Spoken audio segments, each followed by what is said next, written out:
Mimi juzi nimeambia president mambo ya vitambulisho. Na ningependa nirudie hapa. Maana mimi napenda Kenya kuliko kitu kingine yote ile. Mimi naelewa mambo ya usalama vile ilivyo. Wanasema mimi nataka wa Somali wapewe vitambulisho. Ningependa ndugu yangu wa Somali wasikie mimi wakati nilikuwa ndio kule Kamkunji, Isili ilikuwa ni yangu. Mimi mwenyewe niambia wa Somali wasipewe vitambulisho kwa sababu polisi walikuwa wanasumbua.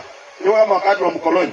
Anakuambia toa kitambulisho, unatoa, anaificha, alafu mwingine anakuambia toa kitambulisho. Usipotoa pesa au kurudishia pesa. Nikasema kwa vitambulisho wachana naye. Mimi mwenyewe nikarejesha mambo ya vetting ikakuwa smart, kinafanywa every week, hakuna ukora, hakuna kutoa pesa. Wa Somali walikuwa wanapata vitambulisho vizuri. Ile mimi nilikuwa naambia rais ni kwamba usifunge mpaka wale wa Somali kutoa kule nje ya Somalia wakuja wapate vitambulisho Kenya. Hapo kuna makosa? Wa Somali wetu wapate vitambulisho, si ndio? Wale wa nje wasipate nini? Leo hii Wateso wa Uganda ni wengi kuliko Wateso wa Kenya. Waborana wa Ethiopia ni wengi kuliko Waborana wa Kenya. Leo hii, na mimi nataka mtu ani-challenge leo with facts. Tukifungua mipaka ya Ethiopia, wale Waborana wa Ethiopia wote waregister na vitambulisho yetu, wachukue kura yetu. Hakuna Mrendile atapata kiti. Hakuna Mabigina wa Kabura, wa Buruji, wa nini ambao watapata kiti yote.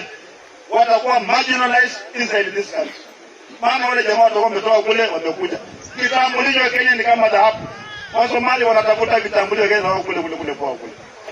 Na mimi naambia ndugu yangu Haji, Director General wa NIS, baba yako alikuwa PC kama mimi Nakuru hapa Rift Valley was a PC.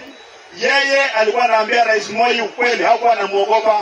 Kama kuna mara anaambia rais, hapa sio vizuri, hapa sio vizuri, dunia ikakaa mzuri. Nyinyi kama mmepewa majukumu ya kuadvise president, msingojee sisi tu advise president kwa mikutano ya hadhara, sio vizuri. Advise president kwa boardroom kwamba rais, hapa ni makosa, hapa ni makosa. Hawa jamaa wengi wanaua watu. Wanakuja kutoa kitambulisho yetu, wanachukua passport, aenda Amerika, aenda apige bomu hapo. Wakiangalia ni passport ya Kenya. Wanasema ni wa Kenya wanalipoa mabomu huko. Mheshimiwa Duale wakati nilikuwa DO, nilikuwa DC kule Kamkunji. Duale waziri anatembea akiambia watu kwamba mimi sitaki watu wapate vitambulisho. Yeye mwenyewe wakati wale magaidi walikuwa wanapiga mabomu Isili Nairobi. Duale mwenyewe anipeleka kotini kama mimi nadanganya. Duale mwenyewe alienda Isili, akaongea na Kisomali, akaambia terrorists kwamba msipige Isili.